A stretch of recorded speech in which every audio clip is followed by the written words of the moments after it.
आशूरा का दिन था। गर्म तपते हुए मैदान करबला में एक तरफ इमाम मजलूम हुसैन इब्ने अली अपने साथियों के साथ खड़े थे और दूसरी तरफ यजीदी लश्कर था। उनका सरदार 1000 सिपाहियों की कमान संभाले इमाम के सामने खड़ा था। अचानक उस यजीदी लश्कर का सिपह सालार आहिस्ता आहिस्ता इमाम हुसैन की तरफ बढ़ता है और अपनी रफ्तार सुस्त कर देता है। यजीदी लश्कर में मौजूद सिपाही उसे देख रहे थे और हैरत ज़दा हो रहे थे कि हमारा सिपह सालार दुश्मन के खेमे की तरफ क्यों जा रहा है। सिपह सालार इमाम हुसैन के करीब जाता है, घोड़े से उतरता है, करीब जाकर हथियार फेंक देता है और अपने घुटने टेक कर ज़मीन पर खुद को गिरा देता है। वो रोते हुए इमाम से माफ़ी मांगता है। यजीदी लश्कर से निकलकर इमाम हुसैन के साथ मुल्हिक होने वाला ये जुर्रतमंद सिपाही कौन था? मैदान करबला में इमाम हुसैन का हिमायती कैसे बन गया? इस वीडियो में हम इस वाक़े को तफसील से जानेंगे। ऐन जंग के मौके पर तौबा करके इमाम हुसैन के साथियों में शामिल होने वाला उस शख्स का नाम हुर इब्ने यजीद रयाही था। वाक़या करबला में हुर का किरदार शायद सबसे मुनफरिद है, क्योंकि हुर इब्ने यजीद रयाही हक़ की तलाश करने वालों, गुनहगारों और खताकारों का इमाम है, जिसने ऐन मौके पर तौबा किया और जाम शहादत को नोश किया।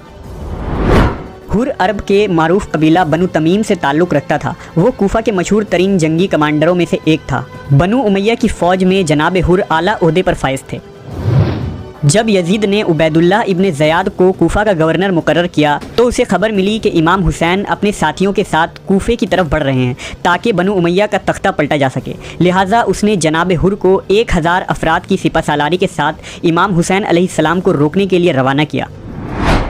हुसैनी काफ़िले ने 2 मुहर्रमुल हराम को मैदान करबला पहुंचने से पहले मकाम ज़ी हुसम पर पड़ाव डाला, क्योंकि यहाँ पीने के लिए पानी मौजूद था। लिहाजा इमाम हुसैन अलैहिस्सलाम के हुक्म से वहाँ खैमा नस्ब किया गया। जब हुर अपनी लश्कर के साथ वहाँ पहुँचे तो देखा कि पानी पर उनके पहुँचने से कबल ही इमाम हुसैन कब्ज़ा कर चुके हैं। वो अपने सिपाहियों के साथ उस खेमे के आगे खड़ा हो गया और सिपाहियों ने नेज़े लेकर सफ़ बना दिया।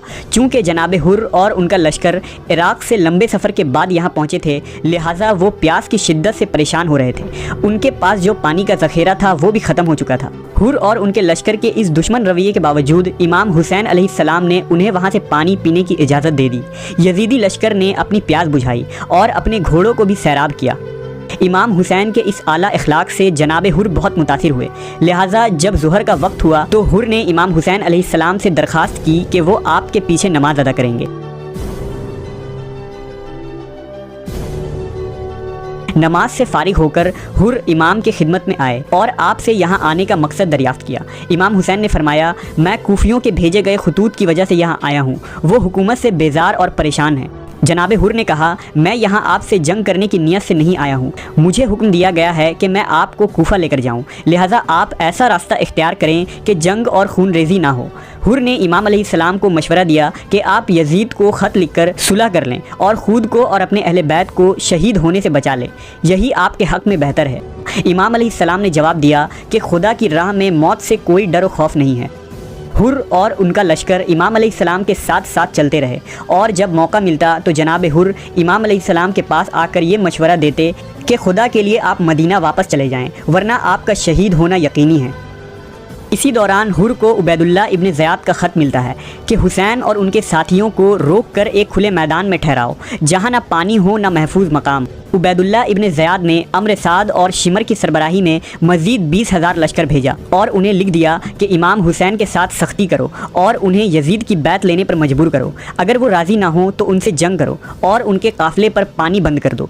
हुसैनी काफ़िले पर 7 मुहर्रमुल हराम से पानी का सिलसिला बंद कर दिया गया। आशूरा की रात आन पहुंची। इस रात जनाब हुर बेचैन और परेशान थे।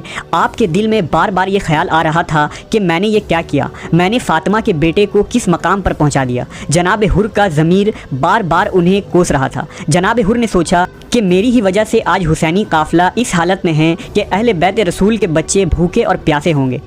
जनाब हुर इस कशमकश में थे कि क्या मुझे इस मुट्ठी भर लोगों का साथ देना चाहिए जिनके इमाम जन्नत के सरदार हैं, या उस अजीम लश्कर का जिसका सरदार अय्याश और बेदीन यजीद है। ये रात फैसले की रात थी। वक्त कम था। आखिरकार अंधेरा और तारीकी ख़त्म हुई। मार्के की सुबह जनाब हुर फैसला कर चुके थे। हुर अपने घोड़े पर सवार हुए और मुखालिफ सिमत की तरफ जाने लगे।